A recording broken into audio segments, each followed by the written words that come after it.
right, thank you. Good morning, good afternoon, good day, and welcome to 2024 Pathway to 17 Summit. The Pathway to 17 Summit is a global virtual convening dedicated to bringing together thought leaders, innovators, and practitioners who are committed to addressing some of the world's most pressing challenges. This year's event will center around 4 themes, and we have gender equality in day 1, innovative and inclusive digital finance, future SDG job creating innovations, and digital public infrastructure. We kick off today's summit, or we kick off the summit with gender equality theme, ending the day with celebrations of our change makers under Digital Frontiers Gender Equality Change Maker Program, funded by the Bill and Melinda Gates Foundation. Day 1 also has FinEquity Africa as a knowledge partner. My name is Tariro Nyimo, and I am Head of Stakeholder Engagement and Fundraising at Digital Frontiers.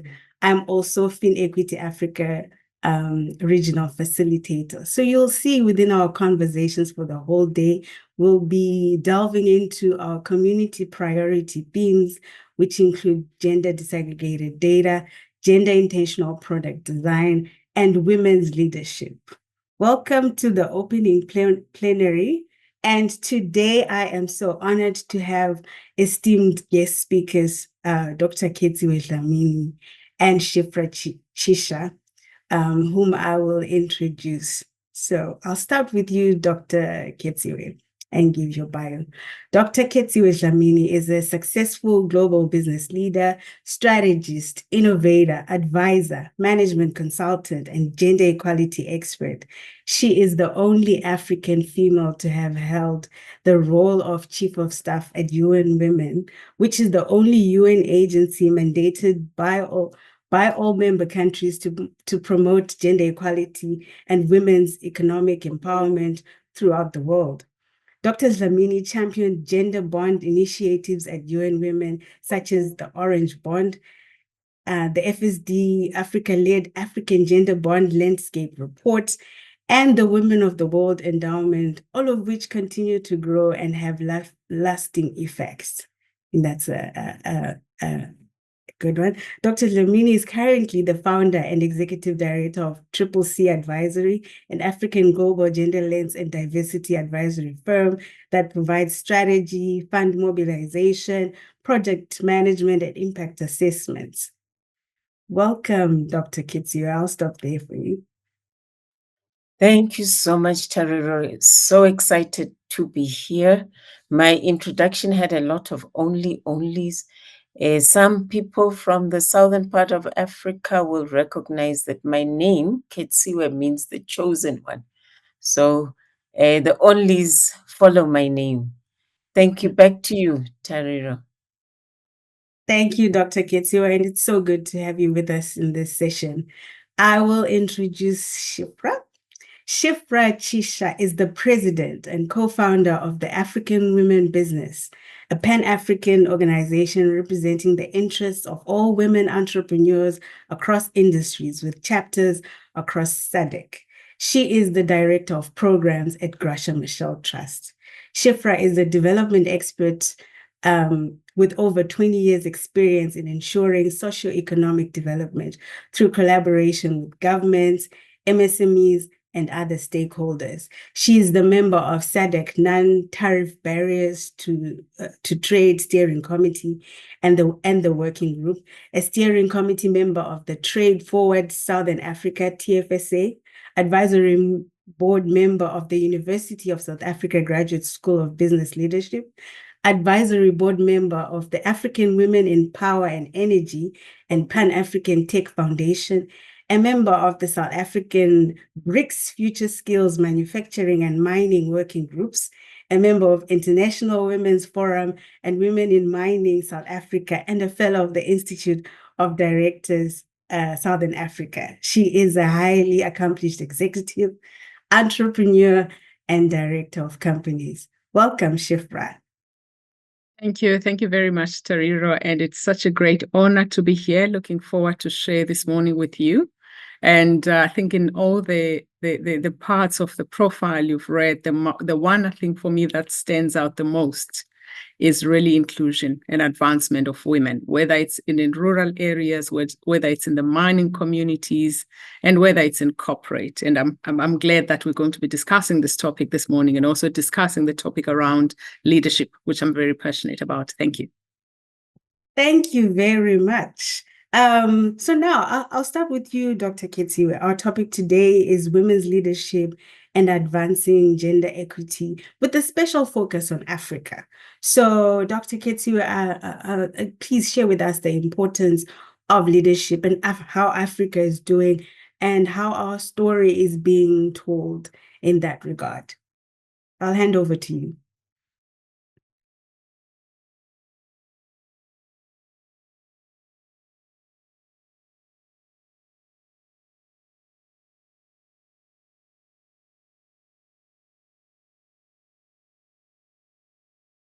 Dr. Khetsiwe, we can see the presentation.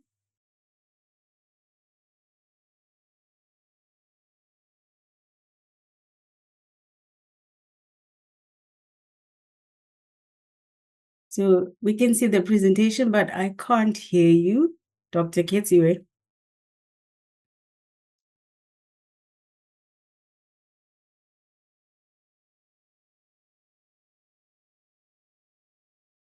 And you are muted. Okay, yes. I'm going to start the process again. I am so sorry about that. It's fine. All right. Leadership.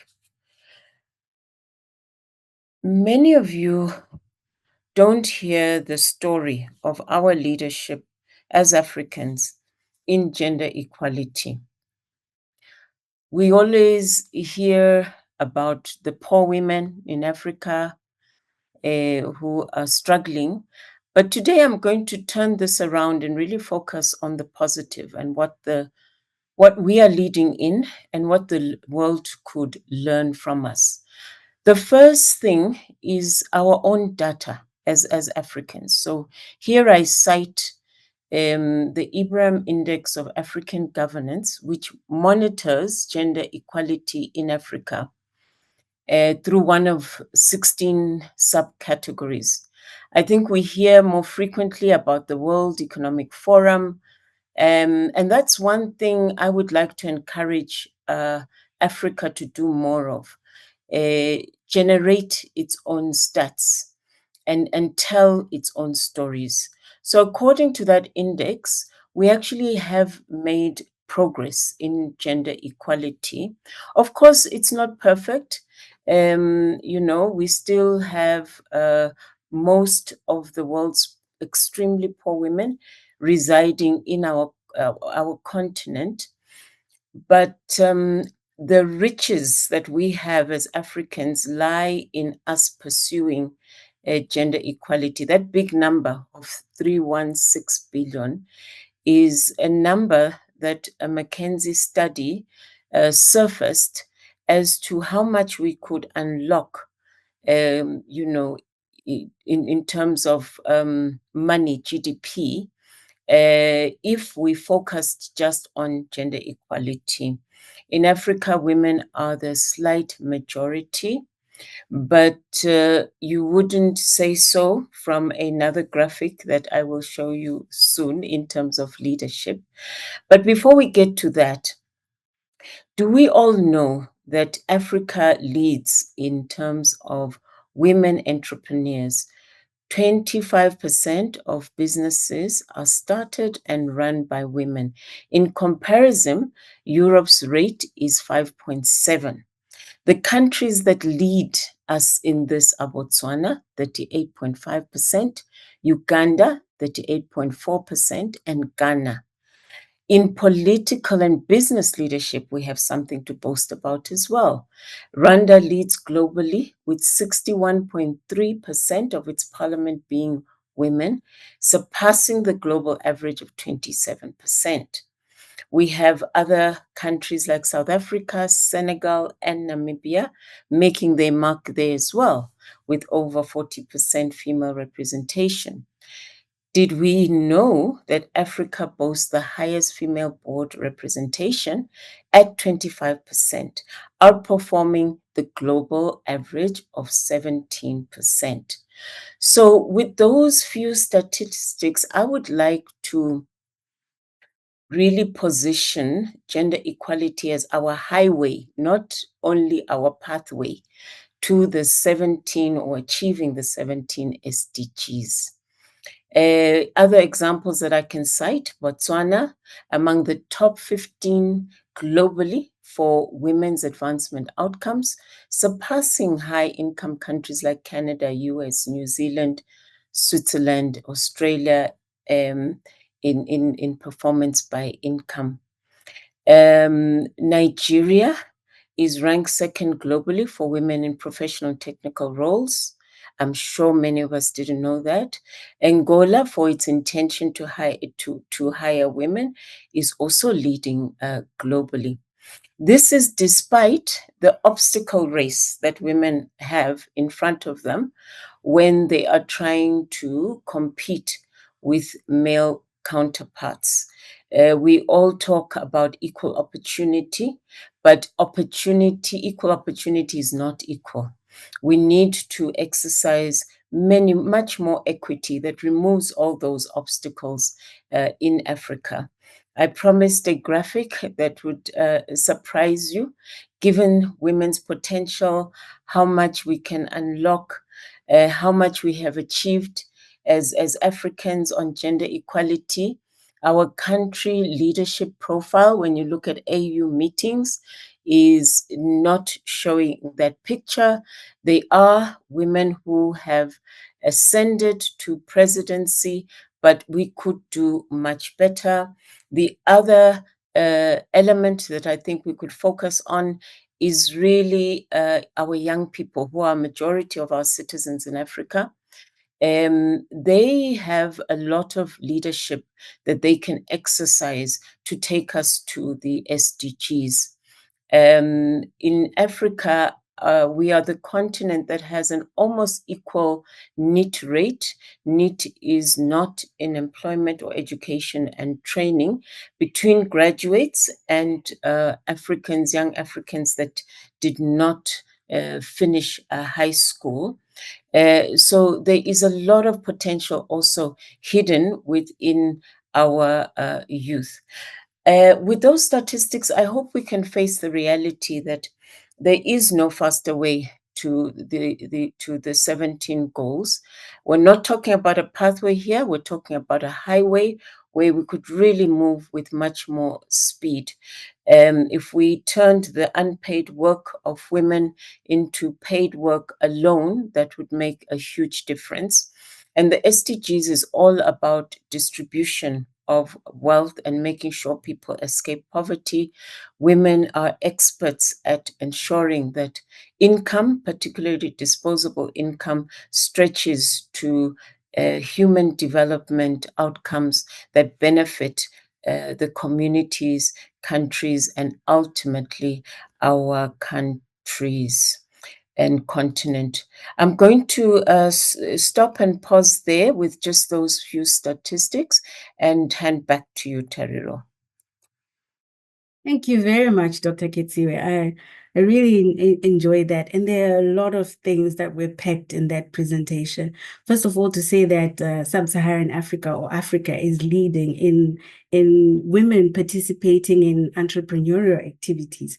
And you cited some examples like Botswana, Uganda, and Ghana, who have, in these countries, we have the most entrepreneurs or them working in the informal economy. I also like the fact that you said because of our trajectory, then women's leadership is a highway in which that propels us forward, right? And then you put that visual of AU and head of states and showing that still, even though with this progress, there's a lot of work that's still to be done, including not forgetting youth who constitute a bulge within our populations. Thank you so much for that. And I'll turn to Shiphra now. to also weigh in and talk about the trends of transformation that you are seeing in your experience. What can you say about the transformation that's happening within companies on the continent? Shiphra?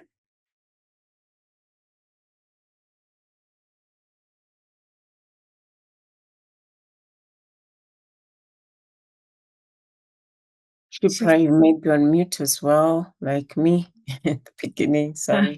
Sorry about that. I was just saying thank you very much, Dr. Khetsiwe, and the statistics really sobering to give us the clear picture of where we are. And I was just saying, as you were mentioning, that 62% of Africans were in extreme poverty. This morning, I was listening to somebody mentioning the figures of 419, I think it's 429 million Africans, which is that 62% are really sitting around extreme poverty. And 25% of businesses started by women, but also looking at the Rwanda's progress on political emancipation, which really is key of what I'm going to be talking about today, and also key of where we started in my capacity as the Graca Machel Trust. When we looked at, I think our founder looked at the fact that a grave concern that there's quite a lot that had been done on political emancipation and progress that had been done. However, what had been neglected was women's economic rights, and also marginalizing that economic position. And this morning, again, as I'm in a conference in Cairo, I was listening to the speakers talking to women's economic emancipation, that right now, the key thing and the key area that we need to look at is economic emancipation. Our founder always recognizes that women were not able to access the benefits from assets to resources, which perpetuated the status of the face of Africa, as Dr. Katie was mentioning this morning. So this really for us made us to look at two areas, Tariro. One was the New Faces, New Voices, which we formed in 2009. That is women in finance, because we felt that women need to have access to resources, and women need to be around the tables where these resources are being discussed. And we felt financial inclusion then was key for women to be able to participate, whether it's in the leadership of the financial services sector, whether it's in entrepreneurship, but they really needed to form part of that. And forming that, we thought there needed also to be a policy shift, and also women that would drive policy. And hence we then started looking at what we call the Expert Leaders Group, which is a group that really looked at how do we make sure that policy around financial inclusion is driven and policy around financial inclusion really assists. So these are some of the areas that we looked at as far as leadership. And I think I'll talk further around the building the pipeline of these women leaders that then would form part of this development. Maybe I'll pause there for now, Tariro. Thank you, Shiphra. And just to say that our 2023 Gender Equality Changemaker winner was from she sits on a New Faces, New Voices board. That's Gladys. And we're going to hear her speak at the end of the day as we crown a new Gender Equality Changemaker for 2024. So, I mean, I'm interested in the Expert Leaders Group and their impact on policy. I'm interested in new faces, new voices who are championing, I think, within financial services, women's leadership, and also access to finance for women. But there is some information that came up. I think if I can refer also to Dr. Khetsiwe's presentation, where she showed two heads of states that are women in Tanzania and in Ethiopia, if I'm not mistaken. And we have a trend in both countries that they've recently mandated or given a directive from the central bank to say that there should be, for Ethiopia, at least 2 members sitting on each board of financial services.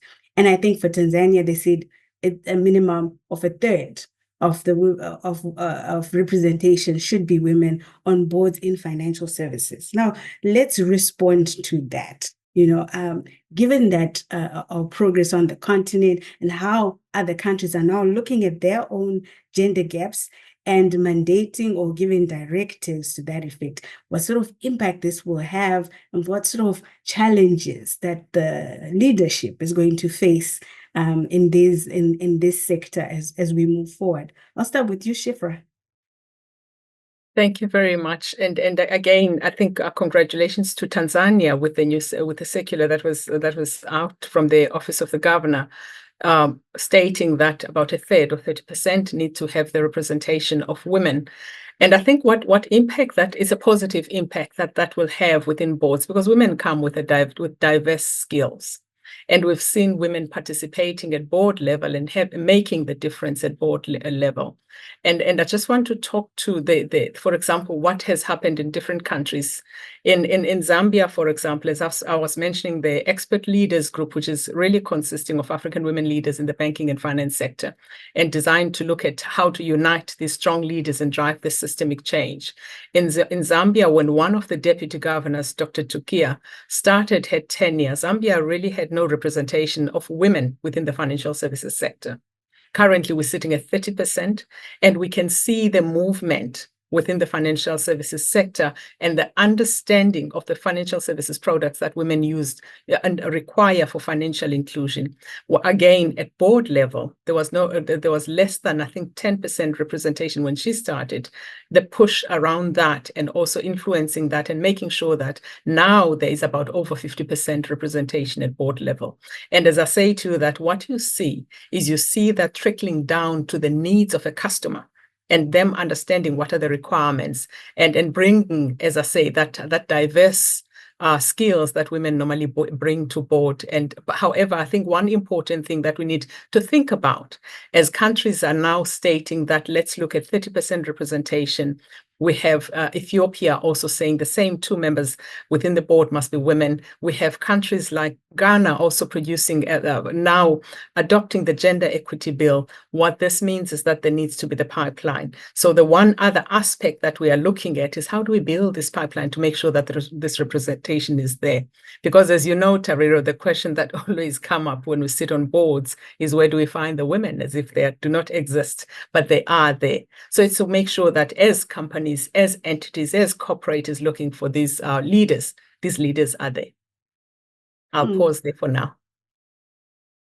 Thank you, Shiphra. And I want to pose to Dr. Khetsiwe. So now we have women coming up in boards, financial services transforming. Shiphra says they say when they're in board, they say where are the women, and yet we're building a pipeline, and the women are there.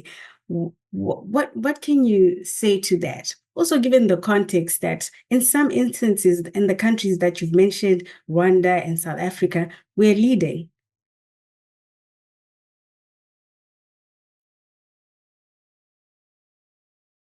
You are on mute, Dr. Khetsiwe. So sorry. Thank you, Shiphra. You are a real sister. So I'm really glad you could make the connection, which Shiphra also picked up on, between women leading the country and policy. So when women come into forums that are male dominated, they are noticed and they notice themselves that they're the only woman, and they'll ask questions, where are other women? Maybe the men in the room will also be asking, what is she doing here? But not for long, because once they show their value, given that opportunity to lead, and once they start crowding in other women, it becomes normalized. But if you are a woman, you will see more opportunities for other women than if you're a man, because you see that something or someone is not in the room. But the mistake I think we often make is to equate gender equality with women. Gender equality is about men, it's about women. We all have a gender. When I do my gender training, I do it in mixed group, I ask people, raise your hand if you don't have a gender.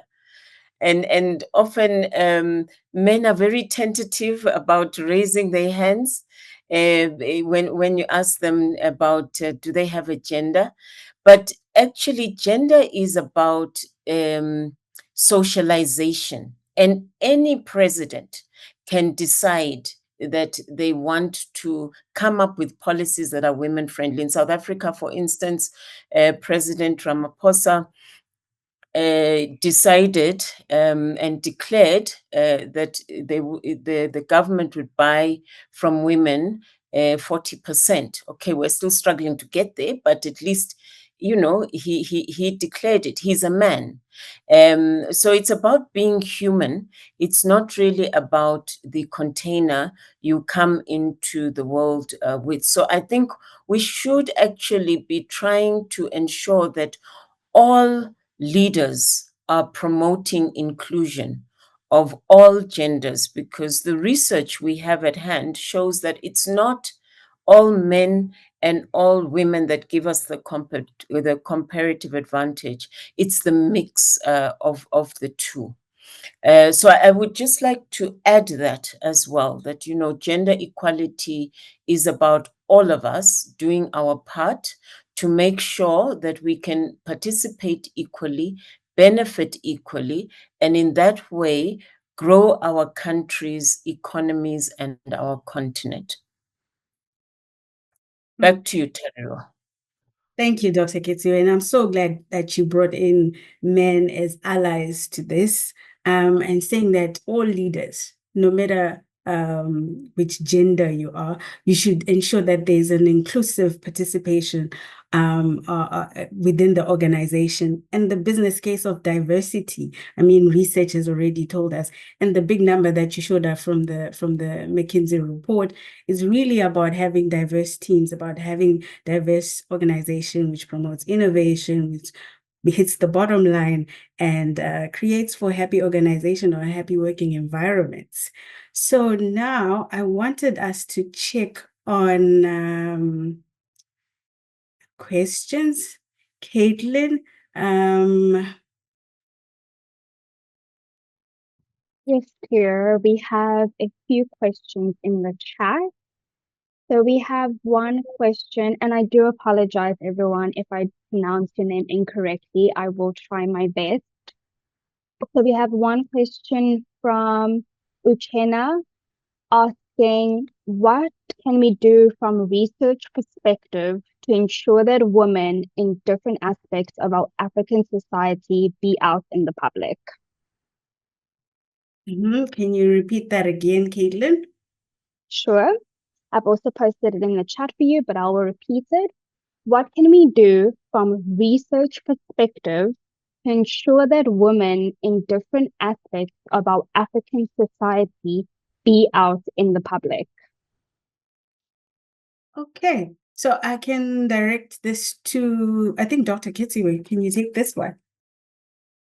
Oh, but I'm sure Shiphra has lots to say on this one, because Graca Machel Trust has been in the forefront in this particular aspects, making sure that women are being seen and heard in public spaces.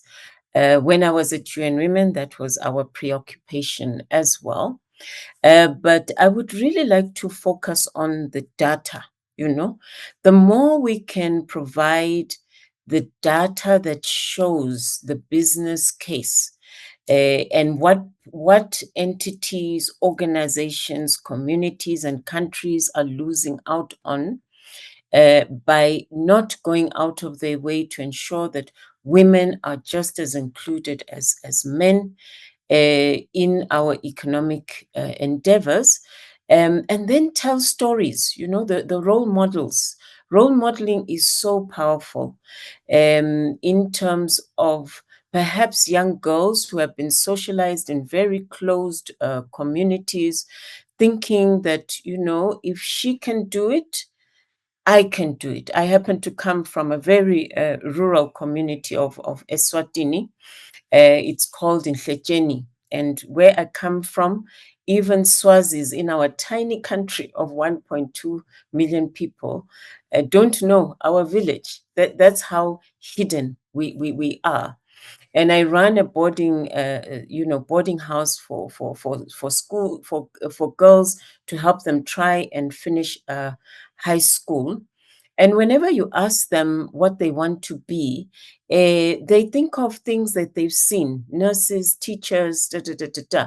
When I try to describe to them when I was at UN Women Chief of Staff, what I did and what organization I work for, I ran out of Swazi vocabulary because even the concept of a UN was difficult to translate. What I did was such a mixed job. It was also difficult to translate.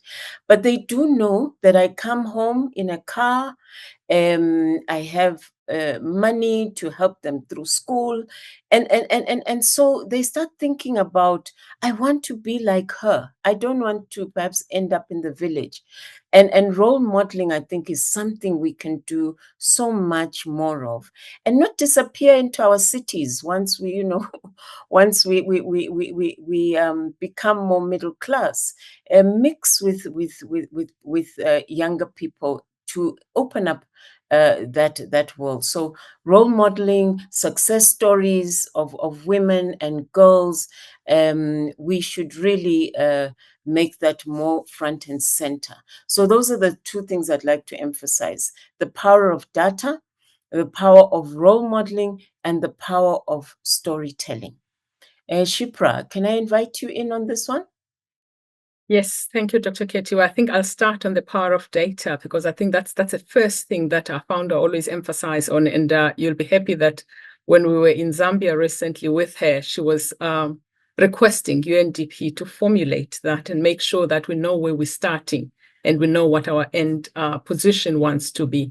So really, as you mentioned, the Graca Machel Trust, we have 4 networks and 5 now, one being women in finance, women in business, women in agriculture, women in media, which is very important. And the women in media was really formed and formulated to ensure that we tell the stories of African women, whether from corporate, from CSOs, from development partners, from rural areas, the way we understand these stories, and also profile these women so that we can make sure, as you're saying, that the role modeling is very important. Again, I am a member of the International Women's Forum, which was founded in South Africa by Mrs. Mbeki. Dr. Khetsiwe knows it, and really the role of the International Women's Forum is to make sure that we say we lift as we rise. So which means that we want to build a pipeline of the next generation of women leaders to make sure, as I said before, that when required, they can be able to take these positions. I'll give you an example of one, a woman in South Africa who's now proudly a deputy governor of the South African Reserve Bank, was a fellow of the IWF program.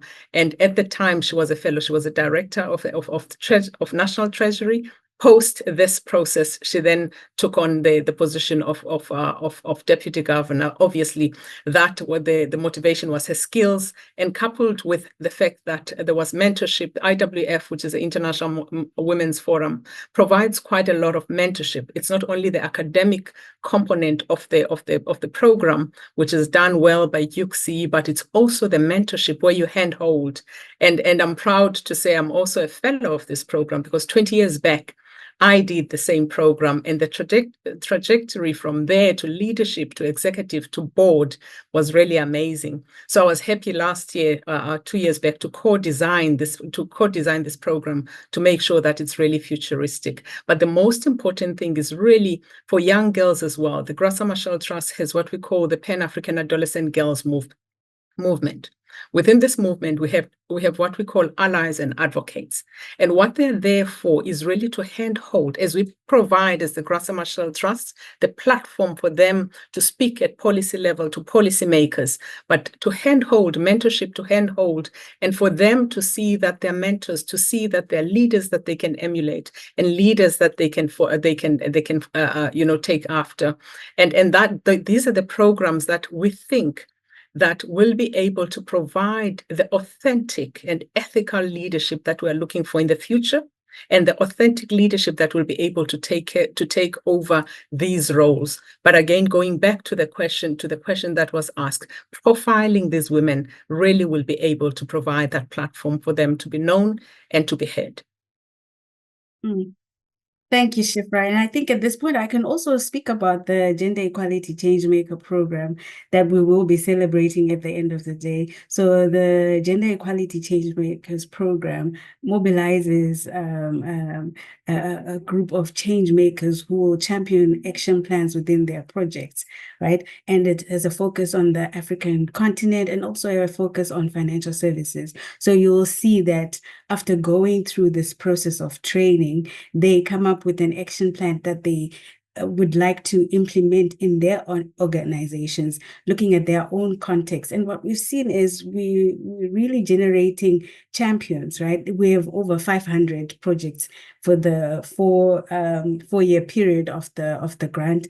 And if you look in the stories, and I think we just at the what is it? Just the surface of that kind of impact that we're seeing, even for the ones who actually have a title and go around and have it on their CV saying, I am a change maker, and this is what I've done, the kind of exposure that it brings, with an element of mentorship as well, as we try and provide our change makers with at least the ones that have worn a mentor to assist them in their journey, for them to have somebody who they can go to and share experiences as they move along, facing resistance or unintended consequences that sometimes the work of gender equality has.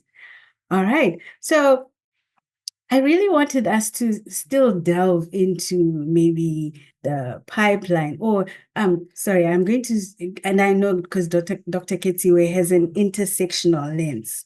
So I wanted her to still touch on that. She already spoke about men being allies, but can we delve into intersectionality and how we experience it in organizations and how it affects the leadership trajectory? Dr. Khetsiwe?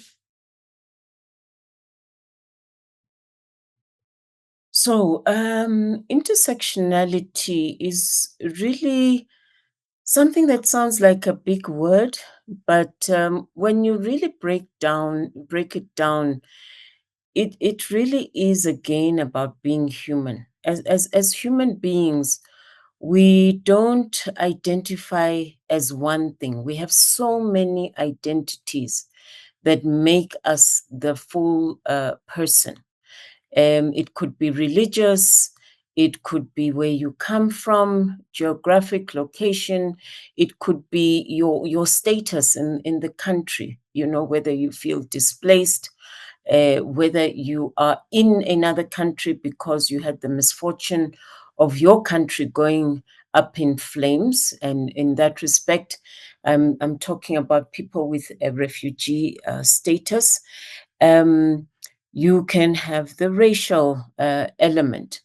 These are points of difference which create our diversity and multiple identities.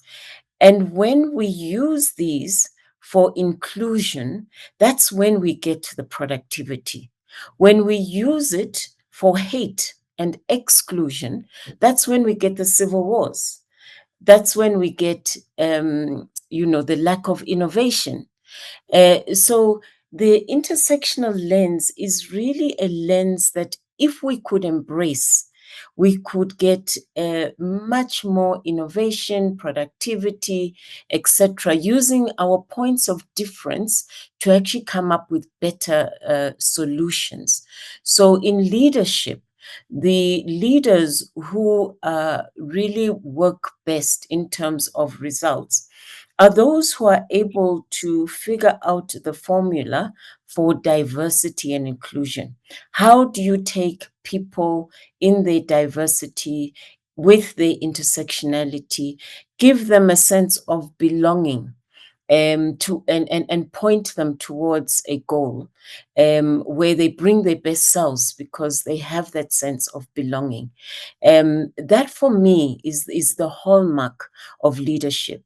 On the other hand, if you have leaders that are not able to do that, that create favoritism, that focus on a certain segment of the people they are leading, that will result in conflict, in high turnaround, in lack of performance, etc. So I think intersectionality extended into being able to come up with the formula of diversity and inclusion to lead all people towards more productive outcomes is a real hallmark of leadership, especially in today's global village. So I will leave it there, perhaps, Tariro, and see if there are any more remarks related to that one. Thank you, Dr. Khetsiwe. I'm going to check in on Caitlin, but I wanted Shiphra to really delve into the work of the Graca Machel Trust that it does in all its networks across the continent, and how you've experienced this intersectionality of identities, different income levels, different education levels, and how you've tackled it in order to bring up to elevate other voices. Shiphra? Thank you very much. And perhaps just to talk about different levels within the Graca Machel Trust. And I've mentioned a few things around how we formed the New Faces, New Voices, which is Women in Finance, and how and I think with the Bill and Melinda Gates, we looked at what we call women's financial inclusion. And the women's financial and economic inclusion was really to look at how do we make sure that there's inclusion around for women, and also how do we make sure that women and girls are represented. And that for us talks to different areas, because we wanted three things within that program with the Bill and Melinda Gates. We wanted to make sure that there's representation within the financial services sector as far as leadership is concerned. Then, as a result of that, there would be financial services products that would serve the women, and also to make sure that the skills are provided. And the financial services services talk to what you just spoke about, because we didn't want to look at a certain level, but it needed to serve women, whether it's women traders, whether it's women in rural areas, whether it's women in different areas, as well as entrepreneurship. So for us, that was the reason why the formation of the Women in Finance in different countries. And we always say as the Graca Machel Trust that our legitimacy comes from understanding the women on the ground, and understanding the aspects that impact each country, and understanding the aspects that have influenced each country, for example, such as Rwanda, to progress to where it is, and take those lessons and learnings across the region. And I think that's the part that for us looks at that. But the most important things within two programs that I've mentioned, one is the adolescent girls movement. The First Lady of Namibia said recently, which is our belief, we can build a pipeline of young leaders, but if we do not build the adolescent girls, then we stand a chance of having a gap between the leaders we have and the leaders we want for the future. So it's very important for us to build these authentic leaders, and again, as I always say, futuristic and ethical leaders from the ground. So that is for us where we start. And again, the other program that we look at within entrepreneurship is what we call the Women Creating Wealth Intergenerational, which makes sure that as we build entrepreneurs, we develop and we create youth jobs, but we create also youth participation and provide the platform for youth to be able to engage. So I think those for us are where we look at whether intergenerational and sectional. And also the other part which I've mentioned was the allies and advocates, which are quite older than the adolescent girls, but provide that level of assistance. And the programs within the adolescent girls relate to health, they relate to education, they relate to leadership, and they also relate to mentorship. So maybe I'll pause there on that topic, and I'm not sure if there's... So thank you so much, Shiphra and Khetsiwe, for allowing or being gracious with your time and opening the Pathway to 17 Summit. I have truly learned a lot, and we were talking about role models and mentors. You are my role models. You are my mentors. And I just want to mention that both of you are part of the FinEquity Africa community. Thanks for supporting this. I have learned a lot, I think, from the research that Dr. Khetsiwe and the business case that she's presented, the data on how Africa is doing, the countries that are far ahead, not to forget the women as allies, or young girls. And I think it's a theme that Shiphra also weighed in with, adolescent girls and how we look at that pipeline. Also, you mentioned the International Women's Forum. I think a lot of people are going to be interested in that. Please Google it and see if you can become part of that pipeline. See how Shiphra has gone on a trajectory, and also the deputy governor is a fellow that she mentioned. There's a lot that you've shared with us, and we're very appreciative of that. I am going to say thank you, and we open the Pathway to 17 Summit, and looking forward to more sessions. Hitler, we're done.